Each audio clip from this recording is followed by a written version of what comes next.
For clarity, the whole point of the next couple of videos is for me to broadcast and further spread the word of this particular movement made by Ross regarding the Stop Killing Games movement. It's not going well, and there's a lot to be had, but here is the one of many that I'm going to be looking at. You know what this is right here, pal? Tough guy. You feeling lucky? Oh yeah. That's right. Spirit fingers. Do you know why? Because it's been about 30 hours since I last slept, and I've done 3 different intros, all of which crash and burned, and I am off my gourd, so now I'm going wacko mode. But, even in my sleep-deprived state, I am still lucid enough to recognize how cattywampus the AAA gaming space has become. Like, the gaming industry has so many things that I have bitched and moaned about. Probably the biggest practice that I've been most vocal about, not exactly shy on, is the topic of "you will own nothing and be happy." The Ubisoft motto. And that is actually that's a big issue, and the whole point of what's been going on incorrectly, what's been going on that's been wrong, is that Ross made a video about why we need to make an initiative to stop killing games, because it's the idea that, oh, I buy this content I use with my money, and for whatever reason, even if I think this protection goes to physical media as well, to where the Defiant was like an example, but I think I will let them talk about it. But I feel like the idea is that even if you have a physical disc, if the developers and the corporations on the other side say, even if you bought it, you still don't own it, then that removes the point of everything about it. God rest that company's soul. What a pile of dog shit. But it's not just Ubisoft. That has become a prevalent business strategy across the gaming industry. You will own nothing. You will be happy. You're basically... You come away with the idea of ownership of whatever games you purchase. I've worn this topic out more than a fleshlight in a frat house, but it is something I am very passionate about. The gaming industry is getting away with more and more garbage where they'll take a shit in your mouth and you're expected to thank them for adding some flavor to your Yeah, taste. it's not good. Terrible.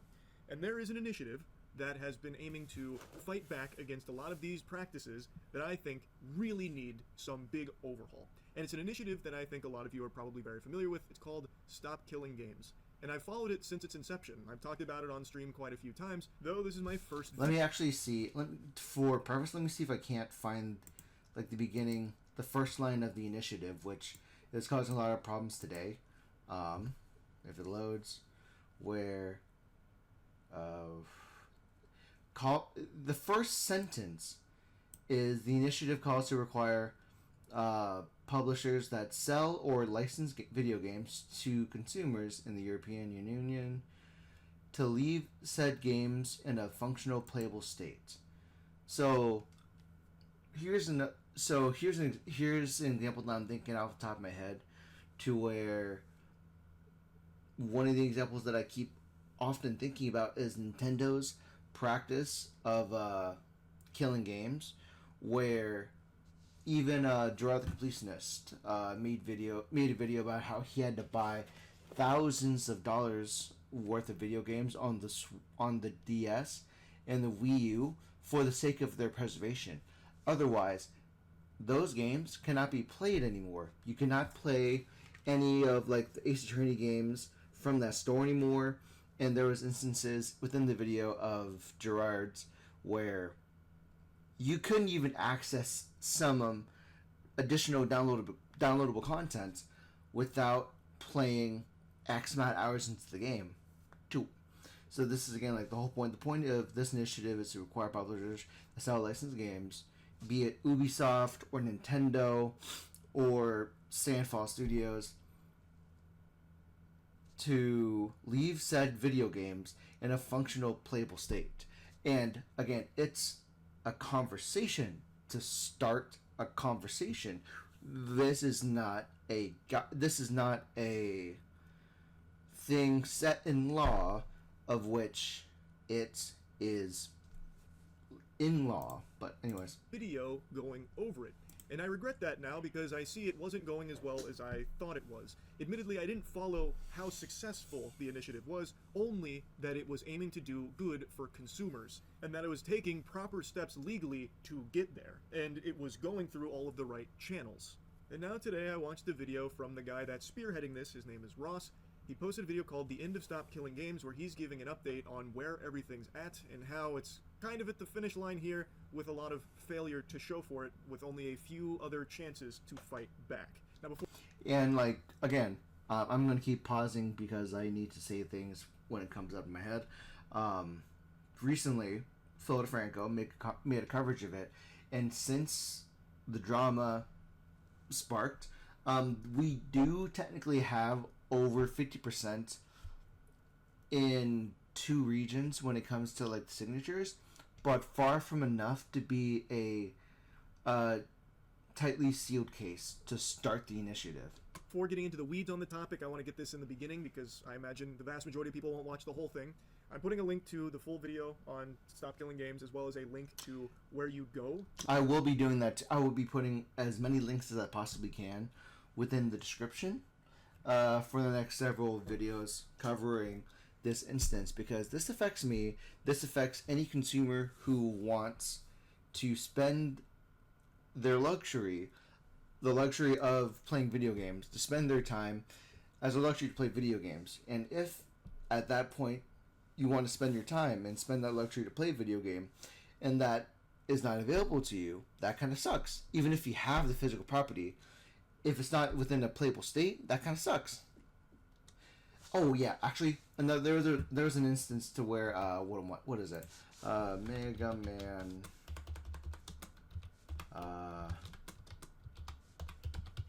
Yeah, this game, this Mega Man X Dive was a mobile game that was then discontinued. It's the game itself.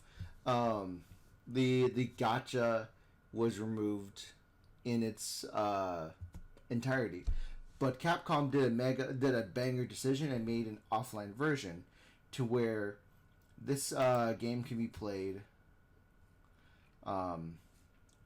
in its entirety, where you can do everything that the original game does in an offline state, in a playable state.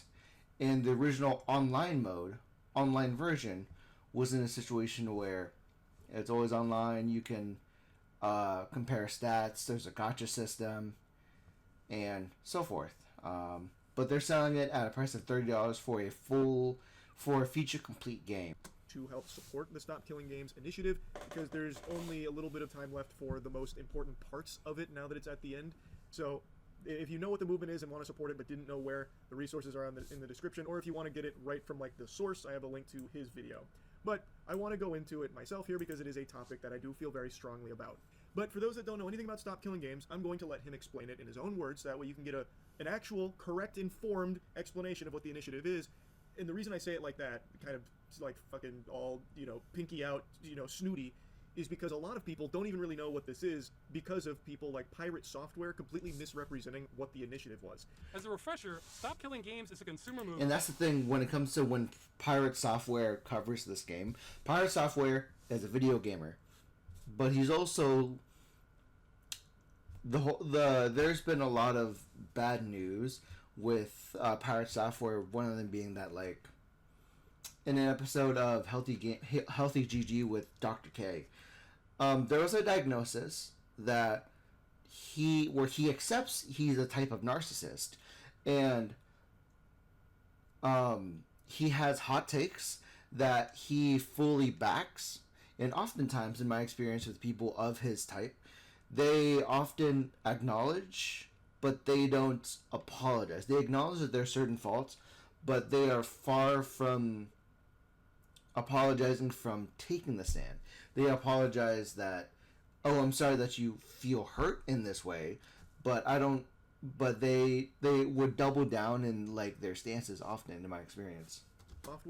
And Pirate Software speaks from a position as a developer, but they'll keep talking. But essentially, it's the idea that, like, in the later videos that we're going to be looking at, he warps. He says things that warps the the purpose of the cause. Completely misrepresenting what the initiative was. As a refresher, Stop Killing Games is a consumer movement to stop publishers from effectively destroying video games they have already sold to customers. I'll pause right there. That is that is the base value. That is the first line that's as clear as day. That is the conversation that we are trying to have, where like I just showed you guys, the first sentence indicates the initiative. Hey, Joanna. Oh, come back here. I'm right here. I'm coming at you. Wait.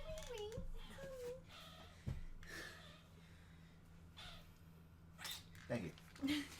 The first line of the initiative to start a conversation for consumers to protect consumers is the initiative calls to require publishers that sell and license video games. Requires publishers that sell or license video games to consumers in the EU or related features and assets sold for video games that they operate to leave the game in a functional playable state. That is the first sentence. That is where the conversation starts, and people are tripping over the starting line. Bare bones birthday suit butt ass naked explanation for what this is. Stop destroying things that people have paid money to own. I think that is a very understandable, very reasonable take. Very agreeable. Now I want to quickly jump to a different spot in this video because I think it's important to have this in the beginning because it's something a lot of people have heard that comes from someone that is just wrong about it. It's the pirate software portion. Ross is addressing the video pirate software made many months ago. Ross even says that he didn't plan on doing that because he didn't want to be seen as using this for drama farming because it would start to make the movement look less of like a legitimate initiative and more of just like drama slop content type thing. But Which is really good because like if he feels like he may hurt the conversation, then nice. That's a good start in the beginning. Finally starts talking about pirate software here because it's at the end of the life cycle of this initiative and it's not looking promising, so he's willing to do anything to try and set the record straight and hopefully start getting more momentum back to the movement because the damage pirate software did to it through his video was substantial. This video came out right as we were building momentum, then except for one boost in Germany, the signatures started drying up like clockwork. Thor does not understand what Stop Killing Games is. Here it is in his words. So for those who don't understand, the Stop Killing Games is. Here it is in his words. So for those who don't understand, the Stop Killing Games initiatives is basically we don't want single-player games. No, that's like that. Within the first sentence that Thor says, he destroys his point. Is basically we don't want single-player games. We don't want single player. No, that's not even from the first sentence is publishers that sell or license video games to leave the game alone in a functionable state. There's no instance of like what type of game it is. The point of it being broad is to start a conversation, to make things more finite, to make things clearer. no. To have DRM that the developers can turn off and thus render the single-player games inactive anymore. This is what they want to change. They need to be specific that they're talking about single-player games that do not... Okay. Official government petitions have been introduced to prohibit the practice and intentionally rendering video games. Okay. not need a server to support them. No. And as much as they want it to be about specifically games, where it is a single-player game that has always online functionality, it would impact every live service game that exists. It's not he's so hyper focused on single player games that it's one aspect of a library of content. Instead of just targeting single-player, always online games. No, that's not what it is. Stop Killing Games includes single-player games, but nothing about it is specific to them. Is He it completely made that up, and I have no idea where he got that impression. It's the first line on the website. to challenge the legality of publishers destroying video games that have been sold to customers? That is the first sentence. Stop Killing Games is a consumer movement started to challenge the legality of publishers destroying video games they have sold to customers. But the movement includes all this stuff from earlier, and he was mostly talking about the initiative. He didn't even get the Cliff Notes summary right. He missed And the Cliff Note summary is things the Stop Killing Games campaign has done. Submit complaints to the EU centers for multiple countries. There's all just dead end, no consistency at all. Says, well, we'll read about it later. He was mostly talking about the initiative. He didn't even get the Cliff Notes summary right. He missed all the QTEs and got the bad ending on understanding the initiative. Coconut rolls? I wanted ice cream and I said no. Coconut rolls. I love that. From the And we got strawberries downstairs if you want some. And yogurt. jump here. Ross is correct. This has nothing to do with just single-player only games that require an online connection, that when the online connection is severed, you lose access to the game. Like, yeah, that is included in all of this, but that's not, like, what the whole movement is about. And for some reason, Pirate Software is stun-locked on that, like, fixated, as if that is the actual, like, meat and potatoes of Stop Killing Games. They need to be more specific in their language about it being single-player, always online connectivity games. When that's just not what it's about. Like, they're not being specific about that because that is not what they are specifically targeting. It is about the whole practice of destroying games that consumers have already purchased and having no end-of-life plans for games that are being sunset. So, for example, The Crew. The Crew is an example everyone is going to reference and talk about because Ubisoft is still... Holds firm in the Crew lawsuit. You don't own your video games. Plaintiffs bring up new claim to an amendment complaint. Currently in a lawsuit battling against it for what happened with this game. I've yapped about it quite a bit, so I'm not just going to regurgitate that. I'm sure a lot of you already know the story about it. But basically, you buy The Crew, Ubisoft pulls the plug on the servers, you can't play The Crew anymore, now it's just an old wet dream of what once was. It was essentially like from the drama months ago was talking about. The TLDs are, my understanding, unless I'm wrong, is that even if you bought the physical property of The Crew, you pop the disc into your console, you can't pop it into a computer anymore because everything is digital. But if you could pop it in the PC, it even renders the physical media in an unplayable functional state. And they are facing a lawsuit, and while this is in the umbrella of Stop Killing Games, it is not the only thing Stop Killing Games is referencing when it comes to this practice. Pirate Software is so hung up on it being single-player games that people lose access to, when that is a component of it, but not the entire focus. In the advertisement. When that is a component of it, but not the entire focus. Well, the short version is the initiative is about requiring publishers to have end-of-life plans for games they've sold to customers in the future. So when they shut them down, customers can continue running them without their support. So that's one thing Thor doesn't understand, but he also seems to think this is about converting multiplayer games to single-player. Transitioning an entire... That's not, yeah, because, like, we're talking about the umbrella of games. And this is even before going into the weeds of making definitive definitions. Going into the weeds of it without a larger... He's going into the weeds of it by himself. Entire multiplayer server-side game into a single-player video game, which means rebalancing the entire experience around single-player, rebuilding everything in the entire game. How are you going to do that with Final Fantasy XIV? You're just going to make all the raids soloable? Which, in a funny way, Final Fantasy have actually been working on making it solo.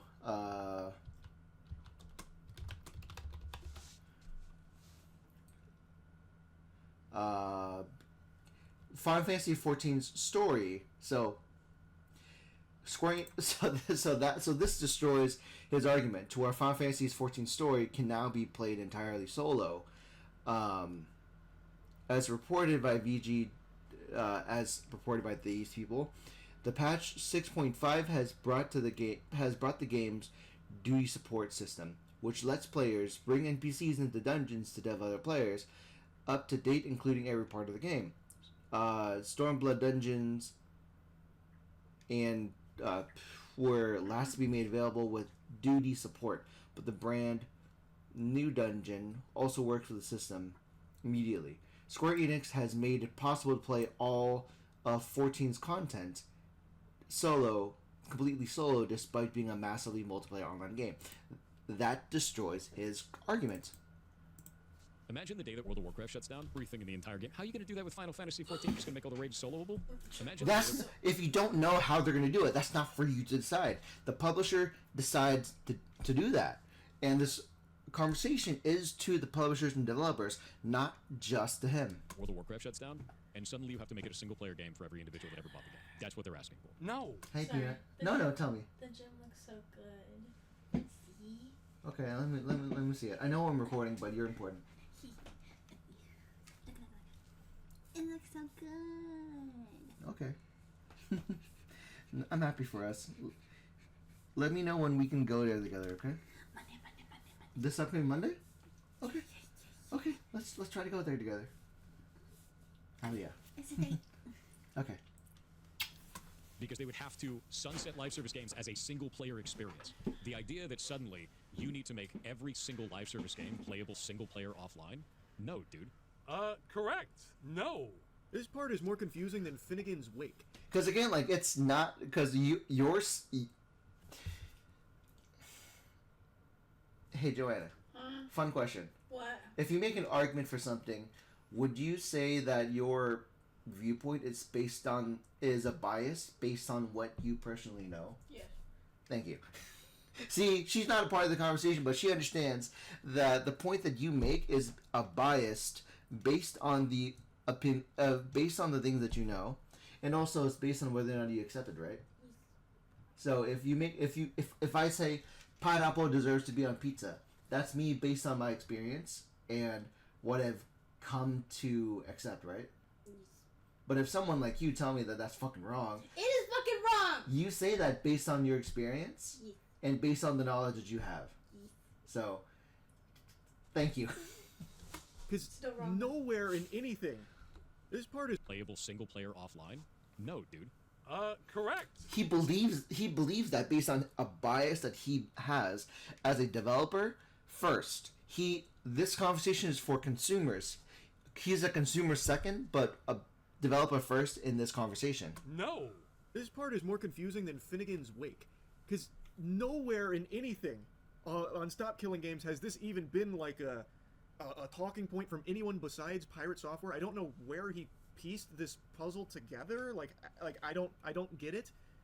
Like if I'm gonna try and like really reach here and give like a charitable explanation for this take, maybe he's extrapolating based on the idea that if publishers have to have end-of-life plans for their games, that includes MMOs, where once the game is getting sunset, you're pulling the plug on it, you would then need to turn the game over to the community in a playable state, an accessible state, like give the code to them. Thus, it'd turn it into a single-player experience, so the onus would be on the developers to rebalance their game to be a single-player experience for them?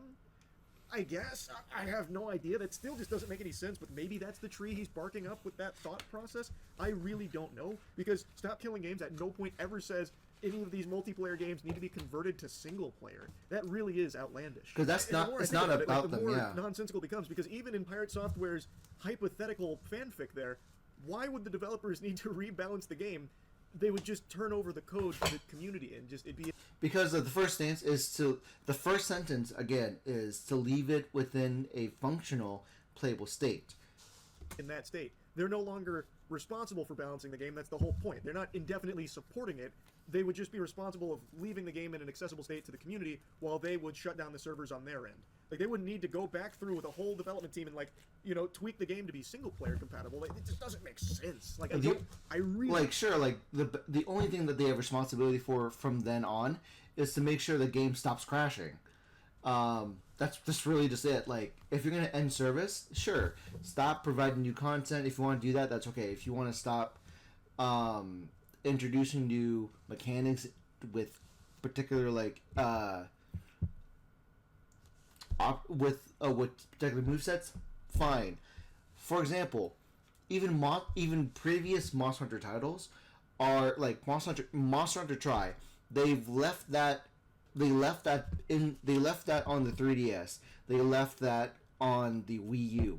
But if you have the physical game, you can play it in a functional playable state without the developer saying, without Capcom saying, we're taking your game away.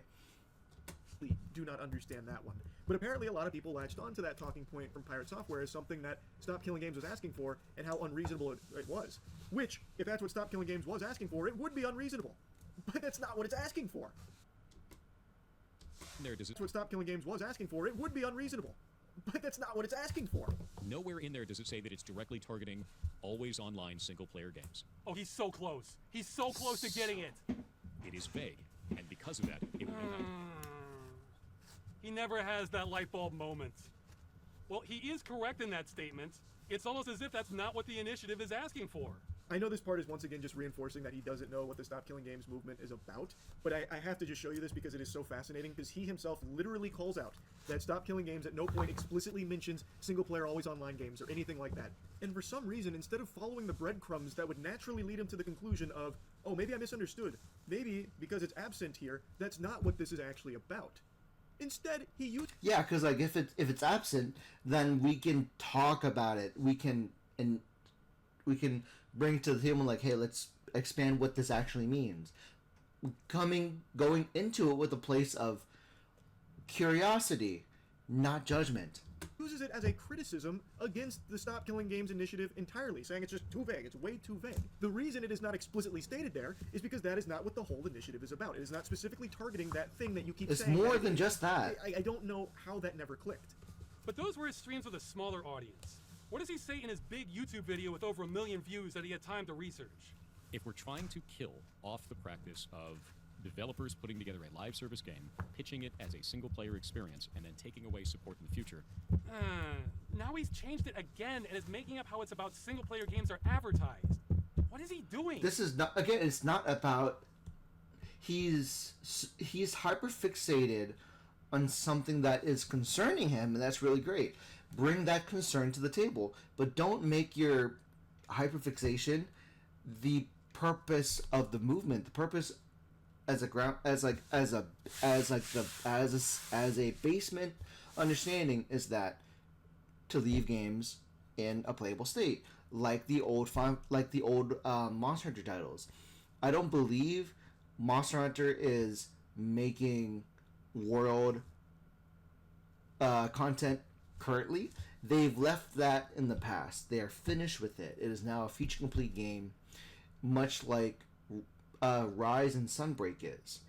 But what the It needs to be specific about the business practice it's trying to defeat, which is specifically companies that are doing this under the guise of it being a single player game, but adding online only functionality that is not necessary and doesn't add any gameplay elements. That's the problem. No, that's not it at all. This is a really strong section from Ross here, because the clips that you saw moments ago were from his stream. When he took more time to watch it and digest it, he still came back in that video misrepresenting it. Like, yeah. it never dawned on him. Like, on stream, he could write it off as like, oh, he didn't grasp it in the moment, maybe later on he did. Well, then he made the video where he still was talking about things that are just not what Stop Killing Games was about, and this was the one that really blew up and really started to kind of dismantle the Stop Killing Games momentum. If we don't like the idea of live service games as a whole, I get it. Don't play live service games then. Don't agree. It's not. That's not what it's No, about. he's getting a new thing wrong now. We're not against them existing. We're against them being destroyed with no recourse for the customer. Pirate Software then goes on to talk about like the business practice of It's hard misleading to watch. consumers into It's thinking honestly hard that to watch. what they're buying is a product as opposed to a license to a product, which is a totally separate thing. And then he criticizes Stop Killing Games for not being specific about that thing that he is bringing up, as opposed to what Stop Killing Games is talking about. So he's using that against them for some reason. And then Ross goes into like the license talk. Our problem is not with licenses failing to inform people. Blizzard says they can... Yeah, like Blizzard reserves the right to terminate this agreement for any reason, or for no reason, with or without notice. That specific sentence is what we're trying to fight against. But like for them, if you pay $60 for the ability to play your favorite Blizzard game, Blizzard holds the rights to terminate your ability to play it, or for no reason, or without noticing, or without notice to you. That's cruel. It's like you going to McDonald's and you want to eat a cheeseburger. They can take that cheeseburger out of your hands for no reason, even if you paid the $2, or make you upchuck it for no reason. Can take away your purchase for no reason. That sounds pretty clear to me. Our problem is those terms are so hostile to consumers and the medium that they should be taken off the table entirely. This needs regulation. Forget video games. If you look at basic commerce for hundreds of years, when you paid money, you either got to keep what you paid for, or if it was a service, you were told when your access ends. The vast majority of online-only games do neither of those. He's exactly right. That is a huge problem. Now, Pirate Software is correct here about these companies that will mislead consumers through this fraudulent advertising on what you're actually buying, because in a lot of cases, you don't own any of the shit that you are buying. It is pretty much a rental. You get a permission slip to access the content. That is an issue, and not making it abundantly clear to consumers that that is what you are buying is a problem, and so too is the actual agreements, as Ross demonstrates with Blizzard, where it says they can just completely terminate it for no reason at all. It really does go against the basic idea of commerce entirely. Video games are in a totally different ball game when it comes to that, because half the time you don't realize that you're just buying an admission ticket to a game. You're not actually buying the game. You also don't know how long that's going to last. Again, to go back to Concord, that shit lasted less than a fucking, fucking rainstorm. And also, like, in recent times, it doesn't change the fact that just recently, even Nintendo is expressing a poor experience to where, oh, you can buy this $70, $80 game digitally or physically, but the physical card that you get is simply an access code, and like, it gives you permission to buy the game. To where if I go to my Switch and I grab my Mega Man Battle Network, my Pokemon Violet game, the game is on the chip. But when I play the Switch 2, those games give me a cartridge that gives me permission to play the game. So I'm paying $70 for two digital codes, for two different digital codes that give me the permission to play a Nintendo game. What the hell? Basically, like, there is just so many problems. So I don't know why Pirate Software would be so harsh on Stop Killing Games for not addressing specific things that he himself is bringing up or making up in regards to it. It just doesn't compute. It really is a video that did significant damage to an actually positive initiative that aimed to help consumers in the video game space. All based on his complete misrepresentation of it, which was a complete mess. If you try to tell me that every studio needs to run their live service game indefinitely or not one run at all, then no one's going to run them. Tell me that every studio needs to run their complete misrepresentation of it, which was a complete mess. If you try to tell me that every studio needs to run their live service game indefinitely or not run one at all, then no one's going to run them. Oh no! We're not trying to ask you to run the game indefinitely. Is Monster Hunter Worlds running indefinitely? No, they stopped, unless I'm wrong, they stopped providing new content to the game. It's feature complete, and the seasons that the game goes through is built within the game now, where it's feature complete game, but you don't see that. Sunbreak is a feature complete game now. If I go back even further, other live service games, some live service games, like even like Dark Souls 3. Dark Souls 3 is technically a live service until it stopped giving out DLCs, but still. No! He wheeled out that line about publishers having to support the game forever. He was literally watching the video earlier where it says it won't do that in big letters. Yeah, that wasn't enough. We just can't stop. Will not require endless support. Then no one's going to try to tell me that every studio needs to run their live service game indefinitely or not run one at all, then no one's going to run them. Oh no! He wheeled out that line about publishers having to support the game forever. He was literally watching the video earlier where it says it won't do that in big letters. That wasn't enough. We just can't stop gamers from going there, even when we spell it out. That's the last clip I want to show from this section on the Pirate Software video, but it's a very important one, because this is something a lot of people also think the Stop Killing Games initiative is about, where developers, publishers will have to support their games forever. Like, until the fucking heat death of the universe, they'll have to support these games under the initiative. When that is not the case. It is very simply asking that when the game has reached the end of its life cycle, the publishers, developers don't want to work on it any longer, to turn it over to the community to still be in a playable, accessible state so the product can still exist. There is some more nuance, obviously, to how that works, given like publisher developer licensing and a lot of like the code, the binary, that kind of thing. There is a lot at play under the hood there, of course, but it is something that Stop Killing Games isn't naive to, and it is something that is talked about. But I'm not going to dive too deep into it. I encourage you to check more in on it. But this whole belief that it is about endlessly supporting a live service game, even when it makes no sense to do so and it's beyond dead and in the dirt, is ridiculous, because that is not what it is asking for. And a lot of people think that it is. It's not. Pirate Software got that wrong as well. Yeah. Anyway, I'll stop yapping about it, but as mentioned in the beginning, and Ross has dedicated so much of his life to this, and it's clearly taken a big toll. Now he's doing everything he can for this last ditch push to try and help. In the beginning, most of Stop Killing Games hasn't been successful in getting change, and Ross has dedicated so much of his life to this, and it's clearly taken a big toll.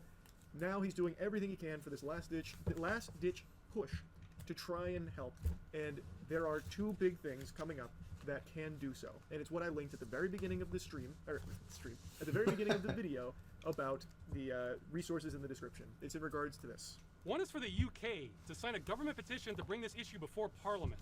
To Though bring keeping it before real, Parliament, I'm not yeah. terribly optimistic about this one, since the government response has been a mess by every definition. But the one that has a lot of power, so much so I think it could change the course of gaming history, is the European Citizens Initiative. Now, I said I'm approaching this like a time traveler because with the trajectory we're on, these are both going to fail. Again, this one is crazy powerful, but the hurdle we just couldn't get past was that it requires 1 million signatures from citizens of EU countries. And we've only made it just under halfway. What a lot of people don't realize is that in the EU especially, it's almost a state of lawlessness regarding the practice of game destruction. Is that the vast majority of games with an online requirement say they can be terminated at any time for any reason. Or Blizzard likes to say any or no reason. But according to the EU Commission, that might be a violation of Directive 93/13 EEC, which is protects really consumers big. against unfair terms in consumer contracts. That's so big. So if that term is unfair, that means that part of the contract is null and void. He goes on to explain how powerful that can be because of what a mess that is. Because there is so much gray area with how the video games currently operate in regards to those protections, it would be a legal headache that would require an analysis of the laws or implementation of new laws that could lead to, hopefully, an improvement when it comes to... Henceforth the conversation. So the big hurdle was the signatures, needing 1 million, and currently it's at like 460,000, so it doesn't reach the threshold. I've been very vocal from the very beginning about how little faith I have in petitions, but that's just from the perspective of an American. In America, petitions are more worthless than toilet paper. You're better off just writing what you want on a note to Santa Claus and shipping it to the North Pole than you are doing anything with a petition in this country. I don't know how different it is in the EU. Maybe it really is this powerful there that could lead to substantial change and improvement when it comes to games and preservation and all of what we've already talked about. Hopefully, I mean, that's really all that's left for the Stop Killing Games initiative, which sucks, but that's the position that it's in, unfortunately. And I wanted to talk about it because I really want to see something change with the games industry. I've said that so many times recently, but it's in such a sorry state. I mean, I'm talking big budget AAA space. Indies, I think, are absolutely crushing it, absolutely golden right now in the golden age of indie games, but overall, in the big budget games and the way the industry keeps pushing things, it sucks. So, I wanted to talk about Stop Killing Games here. Hopefully, things can turn around and maybe a huge W's around the corner for the Stop Killing Games initiative. We'll see, but anyway, I want to commend Ross for his hard work spearheading all of this for so long, and that's really about it. Yeah. Yeah, and that's just the really biggest thing. That's the big thing about it. Is like, I hate the fact that we have an ad, but let's go through the comments because the comments are telling. I can't keep wasting my time trying to figure out what I forgot about. So then, how can I? Still I don't handle want everything? ads. Well, God fucking damn it. Anyways, thanks. Ross talks more about it. Thanks a ton for telling people about this. If it isn't enough to get people paying attention, I'm not sure what will. For anyone who doesn't want to watch my long video about it, the European Citizen Initiative would bring it before the EU to require publishers to start having end-of-life plans in the future for games that sell to their customers, so you won't be left with nothing once they end support. All the focus is on the EU, since the laws in the US are too locked down on this, but not elsewhere. If companies were required to have end-of-life plans for their games, people in the USA would get the beneficial downstream. Similar to Australia, how Australia sued Valve over not having refunds to let people have them globally. Also, as others have pointed out, it's much more difficult, much more powerful than a petition. EU regulators will be required to respond to this. So yeah, I'm trying to spotlight this. I don't have a lot of words into this conversation other than just my hot takes and my ideas about what's been happening lately. Like when Thor brings up the whole Final Fantasy conversation, he is instantly shut down because Squaresoft is on the move to address this, and there's other games to where they stopped support of it, like the previous Monster Hunter titles, for example, and you can still play those games because it is feature complete. The whole point is to promote more initiatives to make things become feature complete by the end of its lifespan, like Mega Man X Dive Offline. It's a feature complete game that was previously an online game for mobile and PC players. So that's it. That's the conversation. Thank you.